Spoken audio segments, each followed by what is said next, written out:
Hi friends, welcome to voice of entertainer. Super star Rajinikanth గారి జీవితం biopic రూపంలో రానుంది. సాధారణ బస్ కండక్టర్ స్థాయి నుండి అసామాన్య స్థాయికి ఎదిగిన ఆయన జీవితం ఎందరికో ఆదర్శం. భారత్తో పాటు విదేశాల్లో కూడా రజనీకి ఫ్యాన్స్ ఫాలోయింగ్ ఉంది. ఎంత ఎత్తు ఎదిగినా ఒదిగి ఉండటం, నిరాడంబర జీవితాన్ని గడపటం రజనీకి మాత్రమే చెల్లింది. తన మూవీస్ ఫ్లాప్ అవ్వడం వల్ల నష్టపోయిన డిస్ట్రిబ్యూటర్స్ని ఆదుకున్న మంచి మనసు ఆయనది. వీటన్నిటికీ మించి మరో కోణం, స్టార్సుల్లో ఎవరికీ లేని లక్షణం ఆధ్యాత్మిక జీవితం. మూవీస్తో ఎంత బిజీగా ఉన్నా యోగా, ధ్యానం మాత్రం విడిచిపెట్టరు.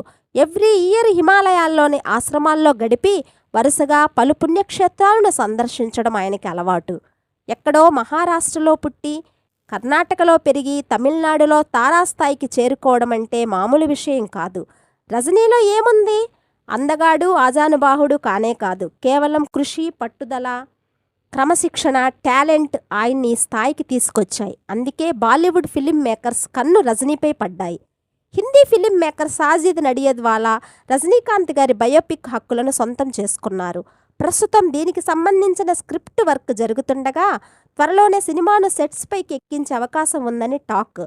అంతా బానే ఉంది, కానీ రజనీ సార్ బయోపిక్లో ఎవరు నటిస్తారనేది ఇంట్రెస్టింగ్గా మారింది. ఆయన స్టైల్, మేనరిజం, యాక్టింగ్ విషయంలో చాలా జాగ్రత్తలు తీసుకోవాల్సి ఉంటుంది మరి.